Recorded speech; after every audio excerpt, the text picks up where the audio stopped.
God, thank you for having me. Wow. About Your Art Studio Edition. Yeah, welcome to Golden Hand Studios. Thank you so much for coming. Would you like a tour? I would love a tour. Awesome. Thank Well, you. this is my studio. This is where I work. My name is Jeneba. Koroma. I'm a jewelry artist. I'm an artist, overall artist, but now I make jewelry mostly, and an arts educator and a teacher. So this is where I work and teach.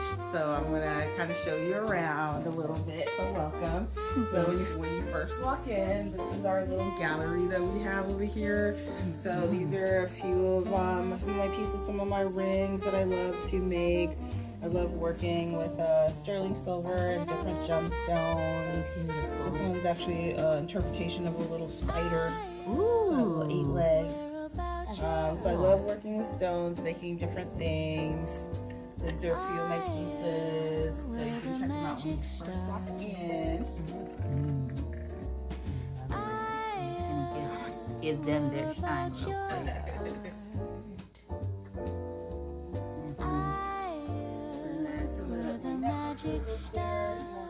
I love your earrings. Earring actions. Yes.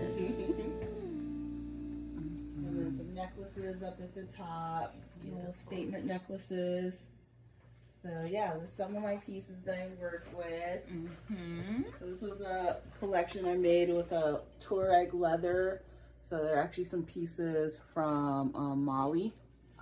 So I interpreted some stories and made some earrings out of leather. These are actually some of my favorite ones. Yeah, I was gonna say, yeah, I want to see those closer. So these ones are some of my favorite guys. Oh my gosh, those are beautiful. Peridot action. Yes, come on, Peridot, for all of our August, all the August babies. Yeah. So I'm always working with different materials, different series of things. Cool. Yeah. So tell the people kind of where you're from a little bit. I'm from Sierra Leone, West Africa. My parents are both Sierra Leoneans. I was born in Michigan, but I've lived in Chicago for a long time.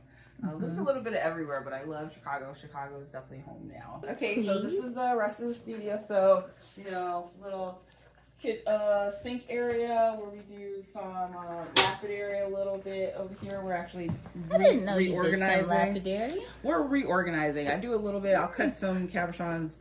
I don't always want to do it. I like to let the lapidary people really do it. But It's a science and a skill all in its own. Yeah. It's amazing. But I love just to try to cut some different things, or if I have some nice rough, I definitely will. Tumbling, you know, chemicals, all those things. This is where most of the magic happens. I'm always sitting right here working soldering away. I like to fabricate a lot, so this is my little soldering area. Little kiln right here for sometimes doing a little enameling. So mostly I'm sitting here most of the time. Okay. So this is me and my students. This is the main area where all my students usually sit when I'm hosting workshops and or classes. So I do a lot of workshops. I must say, these chairs are really comfortable. Thanks. We're sitting down for a long time. Yeah. So we want to make sure everybody's butts are comfy. That's right. And it's the little things like that that really matter. Like it all comes together. Because who wants to, like, I remember being in classes in school and having those hard chairs, and it's like, I can't wait to get out of this class. And you would be thinking about that the whole time. You're not learning anything. Yeah, so really making, you know, you're sitting for so long, so you want to make it as comfortable as possible. Like, your seats are probably just as important as, like, you know, your whole environment, I think, is important when you're creating. So I like to be as comfortable as possible. cool. So yeah, so this is where we usually sit. We usually have about 4 to 6 students. And these are some of your students right here, Yeah, huh? so those are some the photos of some of the people who come through to take class with me. So I call it my wall of fame. Love so I'm it. going to be adding a lot more, but I love to share people's processes, and just like, you know, the look of accomplishment when you made your first piece and you polished it and all those things. Like, I still remember the first pieces that I made, and like, you know, it's just a special, you know, like I made this with my own two hands and I polished it and I can wear it out into the world. So yeah, definitely like to acknowledge all of those people. So yeah, so a lot of times we're doing beginner workshops, or I teach also intermediate and some advanced classes. So if you're ever in Chicago, want to take a class or try something new, you can check us out. Yeah, polishing area, some other areas where we have our little rolling mill and other tools. And then we have a few benches over here. So if you want to do some like flex shafting, some finishing, or some wax work, we usually do that over here.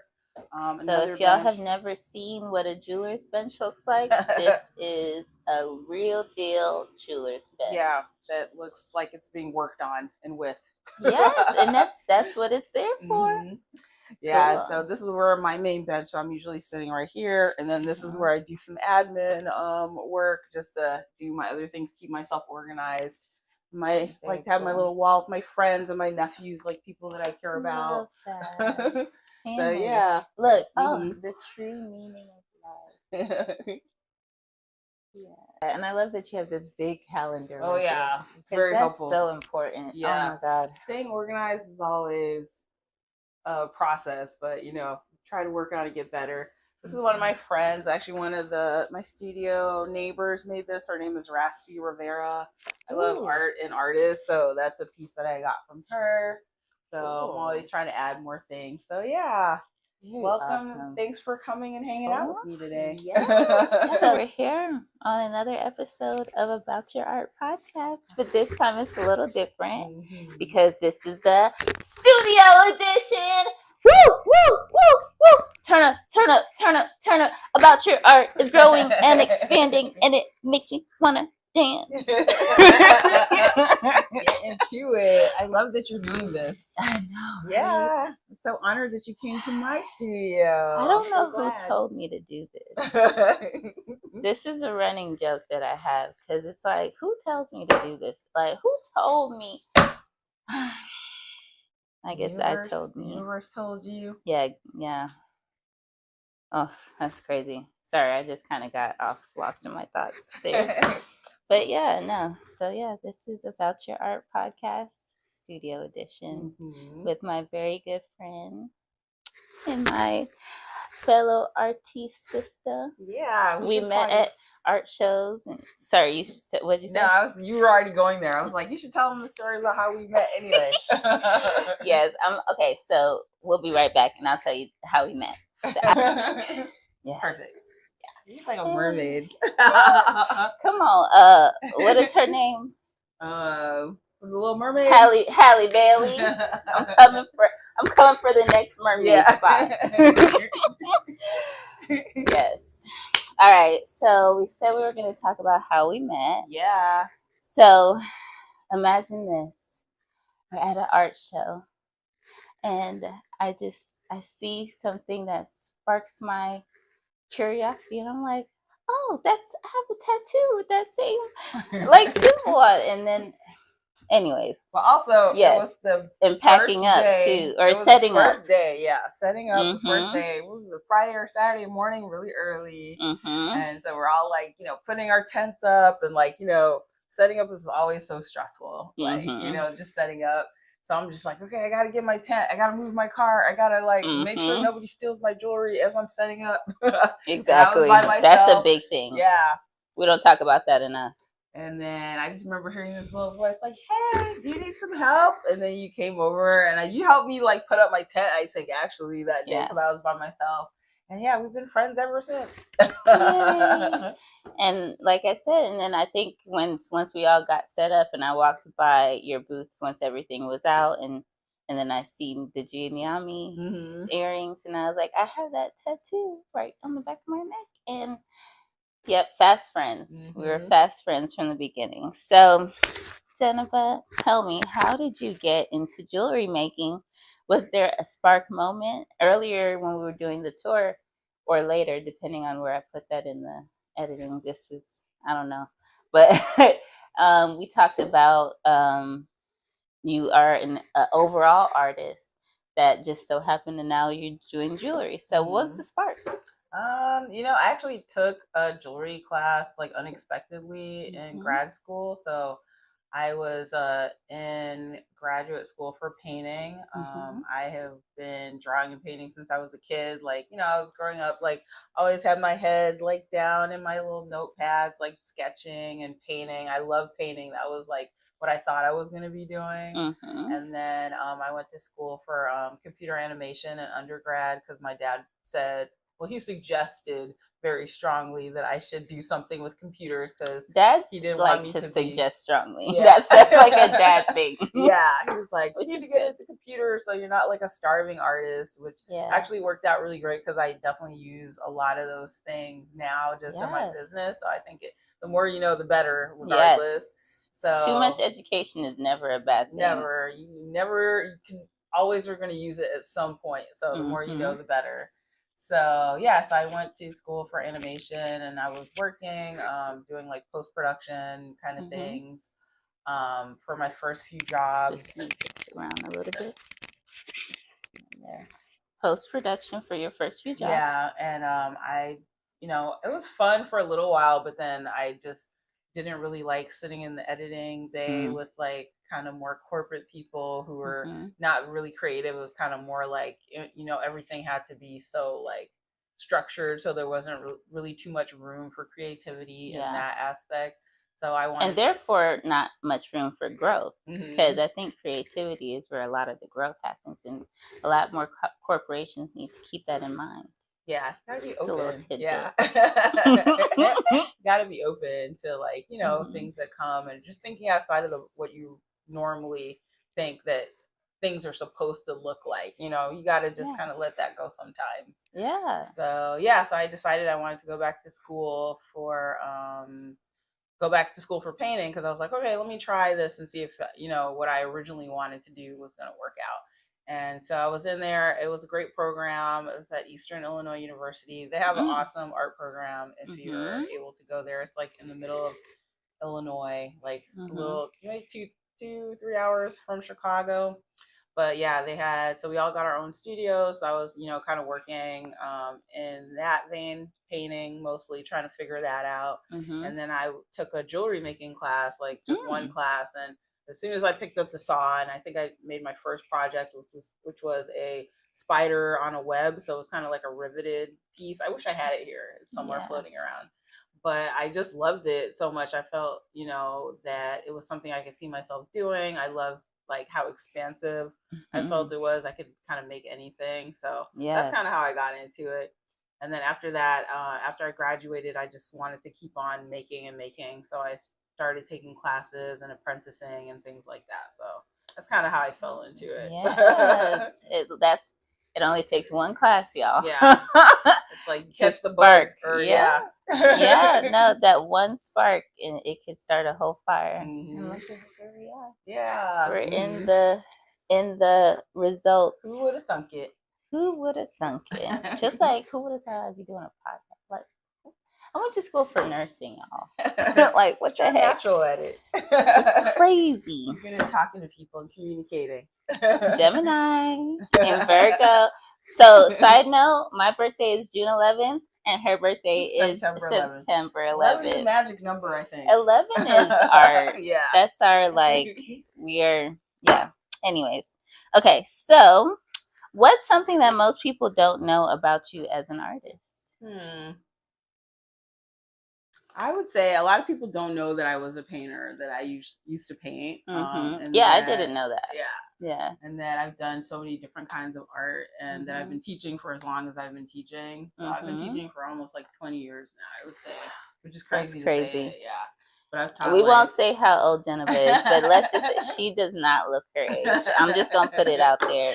Like I was shocked when I found out. So the fact that she's been doing it 20 years is believable. But thank my mom for the genes. Exactly. Yes. But yeah, so I've been teaching. I've taught. What's that? I think it's my microwave. Oh, okay. I've taught painting, I've taught drawing, I've taught animation, I've taught photography, videography. You know, they say Virgos make very good teachers. Yeah, that's what they say. Like, yeah, for real. And luckily, I So love that's teaching. good. I love teaching. I love meeting people. I love like sharing knowledge. I think it's so important. Like I love to see somebody like grasp something, like, you know, after like trying it and actually finding success in like whatever it is. So I like the process of like helping somebody through to like get to what they want to on the other side. Awesome. And speaking of that, of teaching, and we were talking about how you use your studio to teach classes. So what role does your studio play in your life? It's obviously, you know, where you run your business, but it's also your classroom. So kind of expound on that. So, you know, in deciding to open up my studio for people to come and take classes was very intentional. I wanted it to be a place where people could come and try something new, to try to explore something. The same way that I found jewelry making just through taking one class. One class. Yeah. I wanted people to just be able to come and, you know, make something simple and see if they even like it, you know? Yeah. Like, I think, you know, how, you know, everything's so technical. You're not really putting your hands in things and being able to solve problems by figuring things out. Like I think jewelry making in its essence is such a beautiful craft because it has like design, construction, you know, that problem solving, there's art, a lot of math. Yeah, a lot of math and science and chemistry. Yes. Like all those classes that you didn't like in high school where you're like, why am I doing this? Like you'll definitely will use it later on. So I just think the process of it is really beautiful. And I think that the more that people have the experience of putting their hands in things, there's a humanity to it and there's a connection. Like just the amount of people who come to my classes that they don't know each other, but they form friendships, you know, like people really get to know their family. Like a lot of people come here for date nights or come to spend time with their like besties. I bet there's a lot of people that come to make their wedding bands and stuff. Definitely a lot of that too. So it's very special. Yeah, it's very special to even be a part of that kind of moment. Yeah. So I wanted to open the studio up so it's a place where people feel comfortable to come and learn, and that, you know, they just can feel free to be themselves. So and also it helps me too because, you know, like working in a studio or being an artist can be very isolating. Yes. So by, you know, kind of opening yourself up and having people come, they can kind of get to know you a little bit more. You can get to know them and connect on something that, you know, like art and craft is such a way of like telling stories and connecting to people that I think is very special. So that's why I love having the studio and having people come like you here today. Okay, what materials or techniques do you feel most connected to? I love this question because I'm always curious about how people make things. But I really am a fabricator at heart. Like I love to just have like from nothing to something. Yeah, I love to start with a completely blank slate. Like I don't want to think about it too much. Like even drawing, like I'll draw maybe something a little bit, but I really want the materials to inform me. So like as I'm working with the material, I'll start to see things in there or have an idea for something. So I'm very much a hands-on kind of like, I need my hands in it. Like, you know, I know a lot of people like to do CAD or do things on the computer. And I think that is just as valid. Like, you know, I think every process, everybody has their process, but I'm very much like, I need to be just in the work, in the materials for it to tell me what to do. Like I had, like these are some pieces I had this leather I got from Mali. I actually met a Tuareg artist. He's also a jeweler, but he made these beautiful bags. I don't know if you know about Tuareg. The Tuareg people, they're from Mali. They usually wrap their heads. They're like nomadic people. They live in the desert. But they wear these beautiful like indigo blue like wraps, and they have like that sounds really familiar. Just look them up. Tuareg artists from Mali. They're amazing artists, but they make a lot of things out of goat leather because they, you know, they herd goats and things like that. So they hand dye these, and they paint them. So they make these amazing bags and pouches. So I traded him for some other things, and I got some of the leather, and I was just playing with it just to see what I wanted to do with them. I love these. And yeah, I just was like, I love, just using like materials from, like, my family's from West Africa, so I'm always trying to incorporate the materials and the stories from there into the pieces. Love so that. like these ones were kind of in that vein.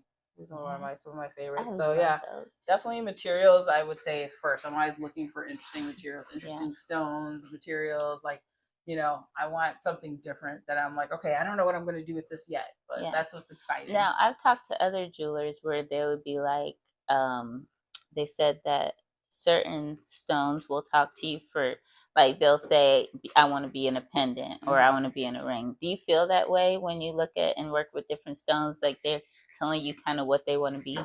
Yeah, I think definitely I can have an intention for something. Like, this is like really cool. Thanks. Yeah, and I didn't even know what I wanted to do with these. They just started out actually with just the shape. Like, I was just kind of making shapes and putting things, layering. Like, I love detail-oriented things just in general. So I was just layering. I was like, what do you want to be?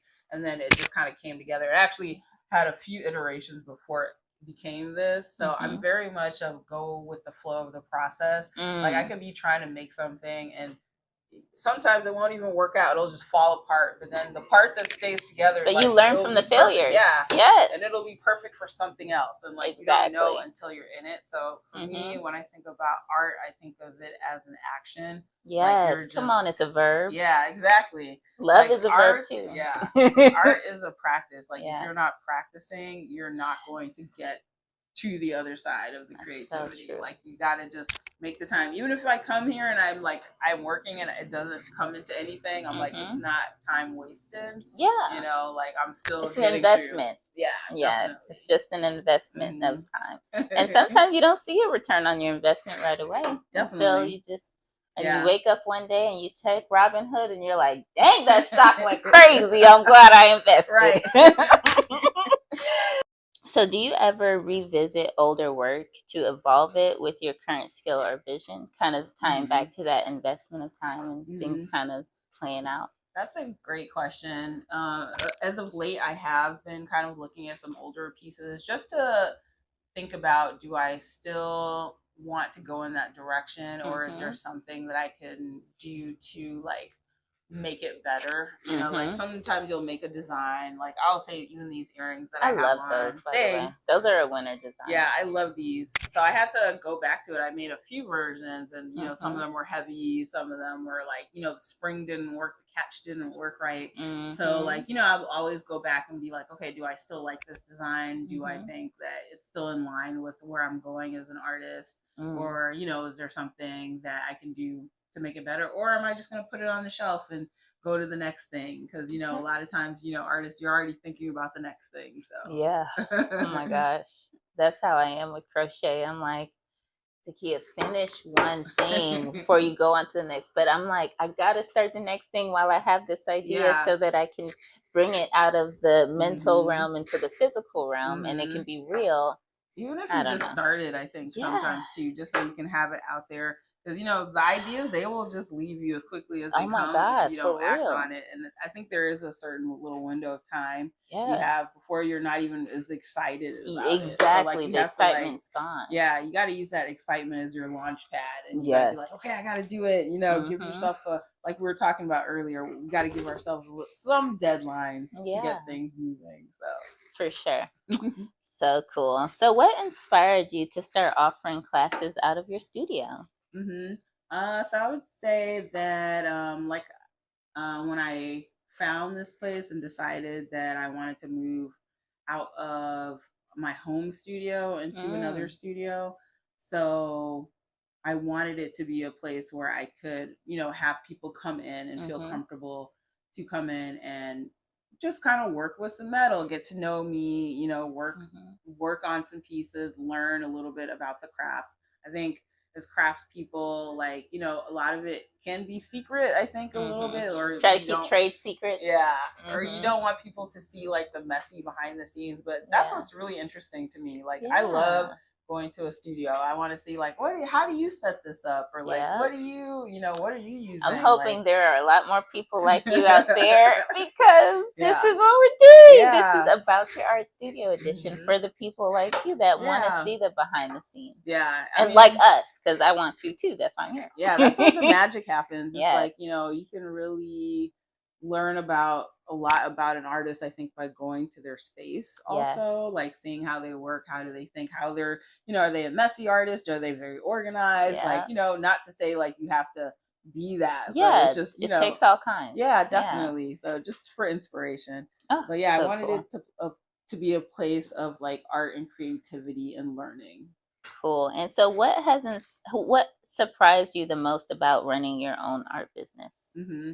I would say the amount of people that I meet and how far they come and work with me. Yeah. So I have people that come from like out of town, out of the country. Like I had a lady who brought her niece, and her niece just came from India, and they came and took a class together as a way of bonding. Like I have a lady who came from Indiana. I'm in Chicago, by the way. Yes, we're in Chicago. Yeah, people who come from different states, people who want to come and do something with their loved ones. So I would say that it has been the most surprising thing, is that people are really looking for a way to connect to each other. Yeah. And the fact that they would come here, like I feel very honored actually to work with them. And my goal is so that everybody has a good time and they leave with something finished so they can feel accomplished. I love that. Yeah, that's my biggest really thing. Good thing. I was like, it doesn't even matter so much the time. Like a lot of times we go over, don't tell anybody, but we'll go over time because I want to make sure that they're happy. They leave with something that they're proud to wear and that they'll show people. So to me, I love that. Is such a good idea. Yeah, to me, offering these is just really a way of facilitating connection to people, because I think a lot of times you think about jewelry as an object, or like things are objects, but they have a lot more in them. Yeah, because if you're doing this with somebody and you both are like, you have that thing after you made it, you look at it and you remember your sister or your mom or whoever. Aww. So I have all kinds of people who come here to work with me. So. Okay, this is off script, but I just had this idea. Have you ever had to like put somebody's ashes into a piece of jewelry? Actually, I had somebody ask me about that just recently. Yeah. So I have not done. There's specific name. Is that something you're willing to do? Yeah, and you're open to? Yeah, I do. All right, that's a whole nother market. Like, and then the people, when they're coming in to do the classes, they can bring that if they want to do it. That, and then that can make it even more special to work with their loved ones. Yeah, that is true. Yeah, I did have somebody ask me about that, but I know there are people who definitely that's their lane, that they do those. So, but yeah, I think I've seen ads on Instagram. Yeah, but and they're really good at it. Like the people that do it, they're really good, and they get like the dog fur. Yeah, I've seen them get dog fur and put it in there. Yeah, it's a whole thing. There's so much like. Jewelry is sentimental. In jewelry. Yeah. Like I feel like you can really go anywhere. So and I do love doing custom. Like right now, most of what I do, even for my clients beyond teaching, is custom. Like custom repair and like, wedding and engagement ring type things. And or like, people who got jewelry that's been handed down. And they want to restyle it, revamp it. I love doing bring it into the 21st century. I love it when people are like, I want to do something crazy, and I'm like, ooh, yes. Yeah. I love that too. Like, let's do it. Let's do crazy. Creative. Yeah. So cool. So how do you balance your creative flow with the admin or marketing side of your business? So I would hold on one second. I'm so paranoid. Which is good. Okay, we're still good. Okay.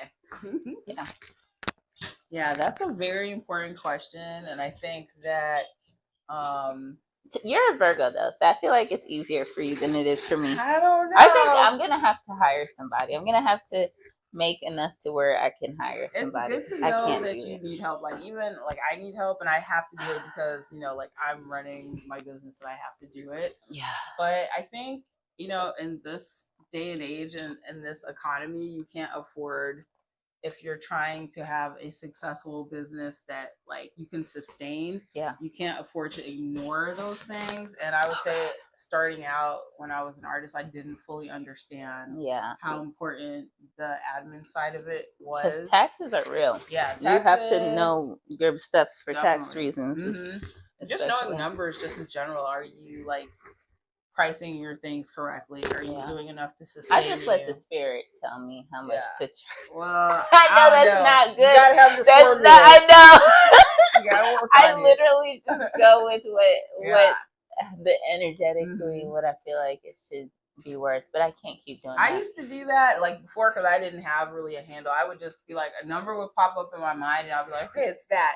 But then later on I would be like, oh, I actually spent a lot more time on it, or these materials cost a lot more than I thought. And I would be so upset at myself. I'm like, man, literally like, kicking myself. Yeah, and I was like, oh, you're actually like losing money. So I think about it as I want to have a business that will sustain itself long term. So I would like to keep the studio going, for as long as possible, and maybe even get a bigger studio to offer it to more people. Because you've only been here for 2 years, so the sky is the limit. Yeah, this is just one step to the next. Yeah. I can't wait to do the next episode at your next studio. At your bigger studio. I have ideas what that's gonna look like. Ooh, come on, manifest. So, but if I don't know the numbers and I don't know, like, paying attention to those, I won't know if I am making the right decisions.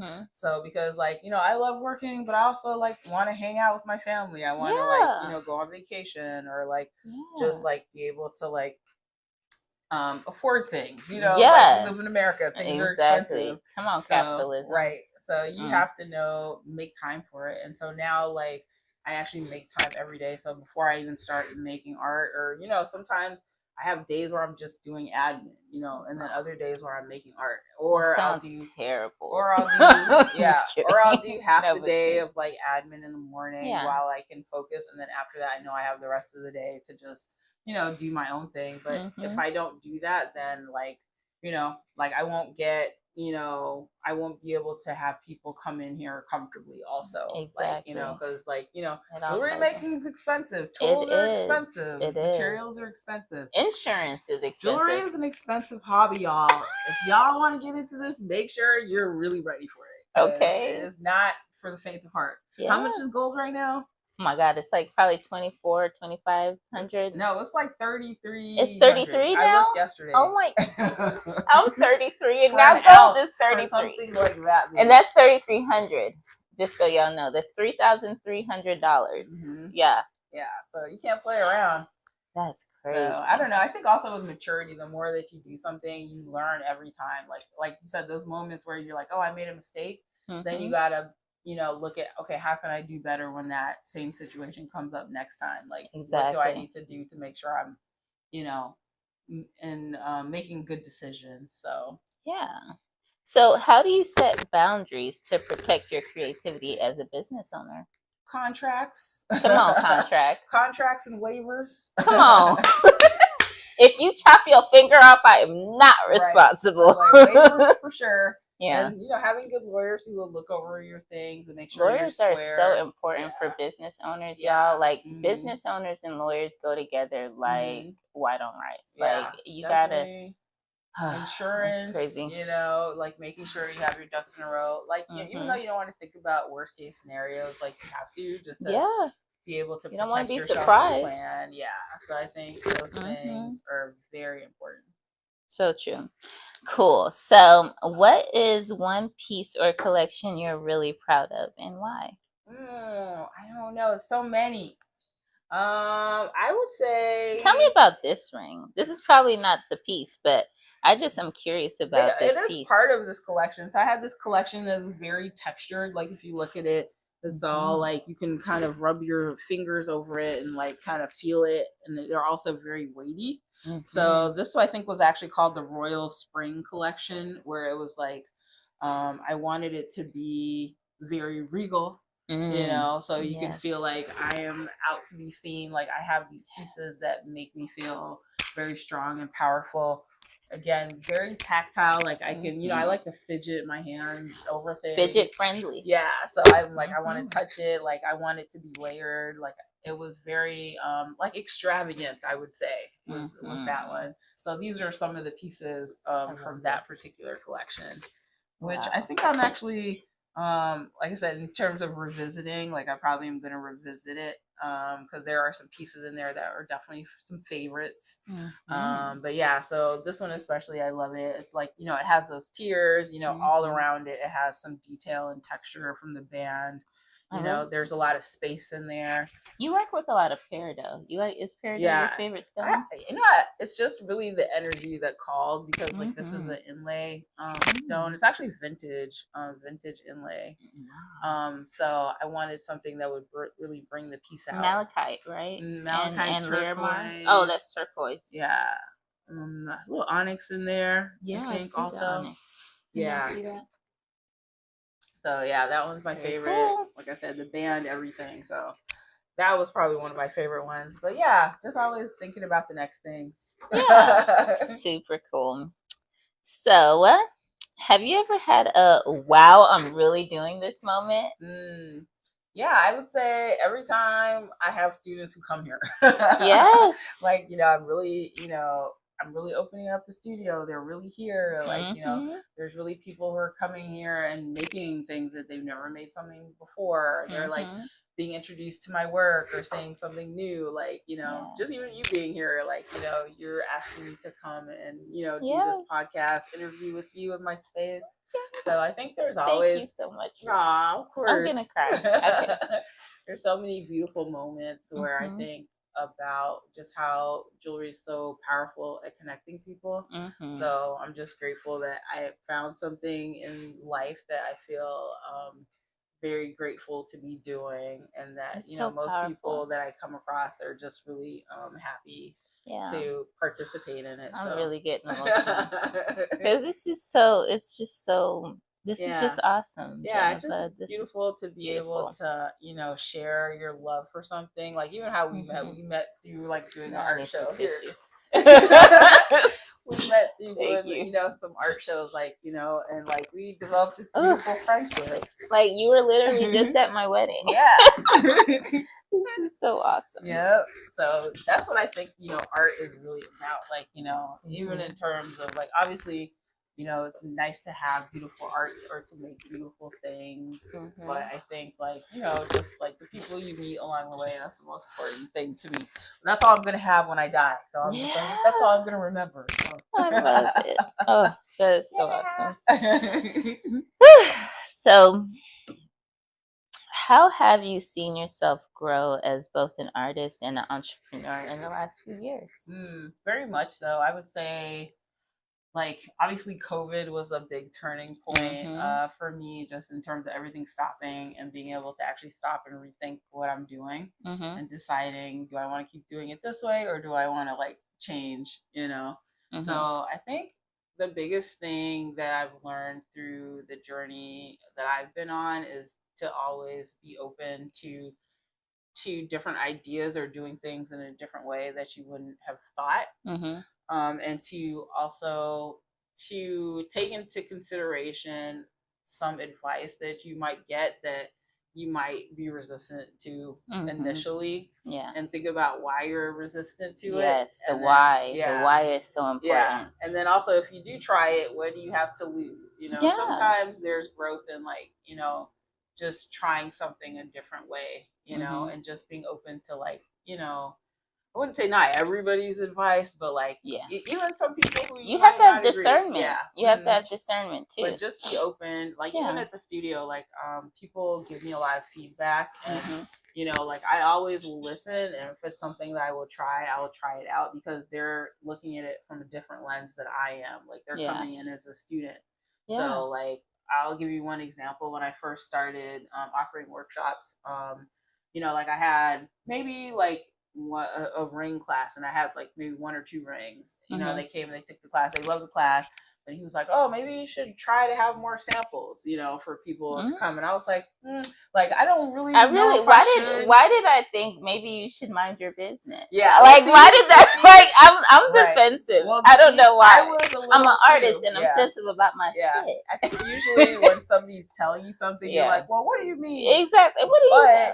though. It actually worked out really that's great because true. I did make a lot of samples, a Mhm. lot more, just things. Well, I didn't go crazy because obviously, you know, if you're here, you only have so much time Yeah. to make something, and you want to make sure that people can finish things, Yes, right? exactly. So, like, I did make a few more, but they were, you know, more others in line with what I was doing, and it was Mhm. nice because people can come and really choose, and we can like kind of make things in the realm of what I have. Mhm. So it was actually a great piece of advice that I'm glad that I just tried it. You know, Yeah. so I would say just trying things Just out. try it. Mhm.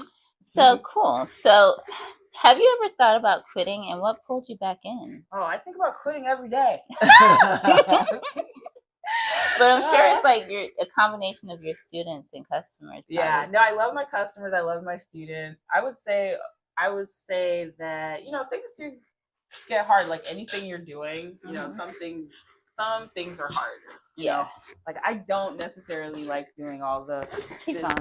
Don't mind me. businessy or admin kind of things. Mhm. You know, like that to me is actually a drain and a slog. Oh, It's okay. These things come up all the time. So, you know, that part's not fun. So, you know, during tax time, I'm definitely not like excited, you know. But like, you know, there's things I have to do. Even sometimes, like when I was doing a lot of shows, like it was very stressful, and I was like, "Why am I doing this?" You know. Mhm. But you know, like I would get there, and even after the hard part, you know, there's always something that will just, you know, you have a beautiful interaction with somebody, or like, you know, just something happens to just keep you in there. So I think just always looking at for the positive things, and then also going back to why am I doing this initially. Like I love making art, you know, like I like sharing art. Yeah. You know, like no matter what, even if I don't have a studio, I'll still be making art somewhere. That's right. That's right. So, yeah. Oh my goodness. So has teaching okay. So what's it like teaching others in the same space where you create? Mm-hmm. You know, I think it's more kind of breaking it up. So I have times where I have my students, and then times where I'm really working on client pieces. So I would say having those boundaries and time management, that's time a big management, scheduling, like, you know, for usually the first half of the week, I'm working on like my projects and things for my clients. And then the later half of the week, I'm teaching classes or on the weekend. So just trying to balance out the schedule. Also, if I know I have something coming up that's, you know, a bigger show or something, like, you know, I can have my classes, move my classes around that, which is the nice part of having your own studio. You can make your own schedule. So, Exactly. You don't have to worry about other people. Cool. So, has teaching changed the way that you see your own work? Definitely. I think I've always been informed with my students. So like I said, I've been teaching for 20 years.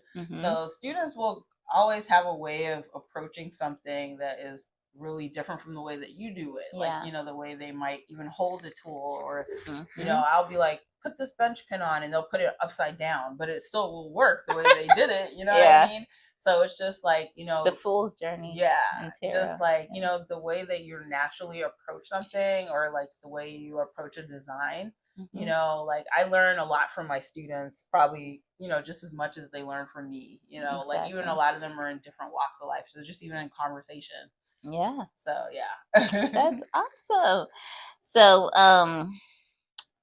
cool. So in closing, because you have to go to your dance class. Yes. I did not know that you were a dancer. Let me tell you, I find out something new about my friend all the time. Like you are just make sure y'all take her class, because she is a well of information. And just, anyways, chef's kiss.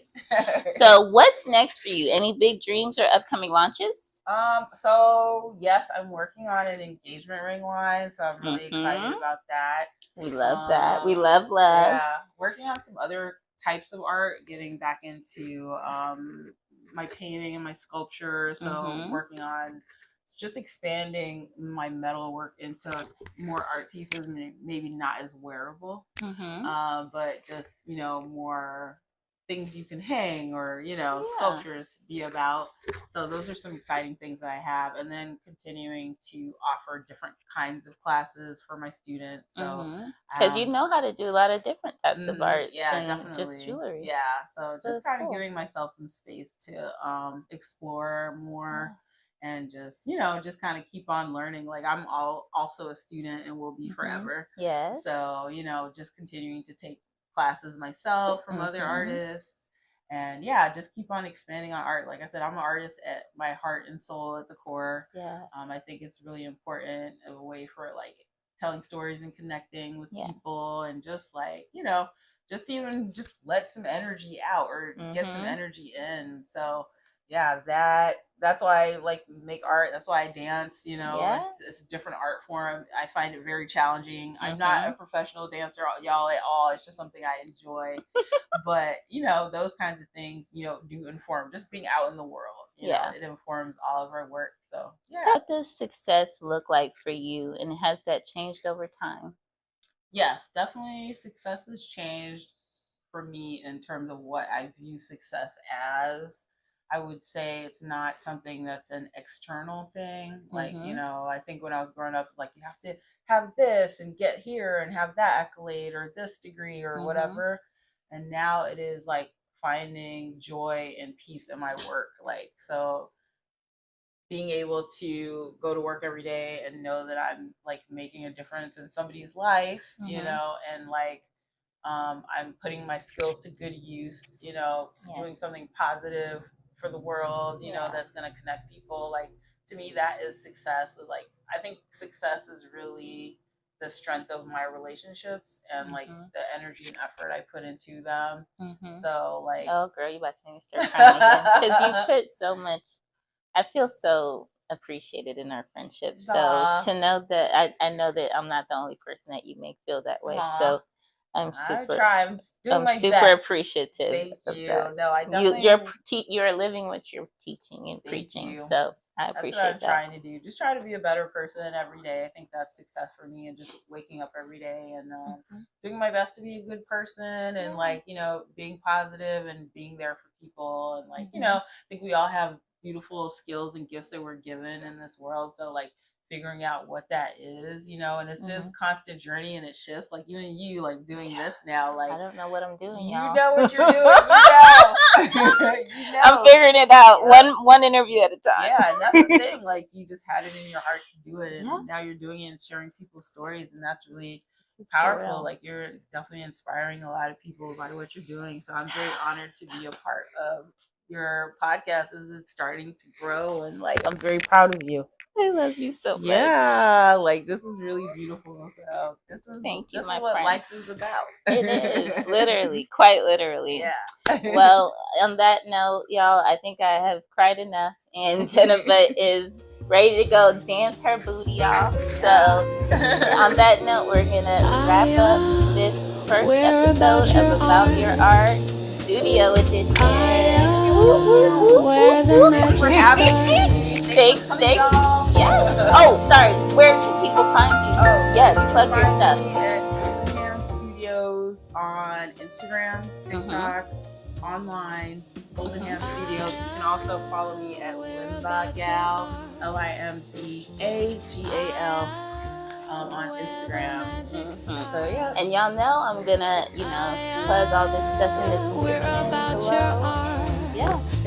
So this is it, About Your Art Studio Edition. Yeah, love it.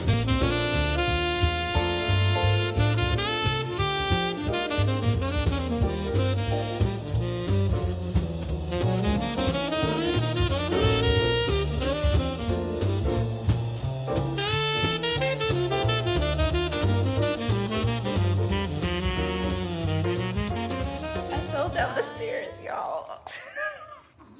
What the heck? This is crazy. I hope I didn't break my ankle. And I spilled my tea.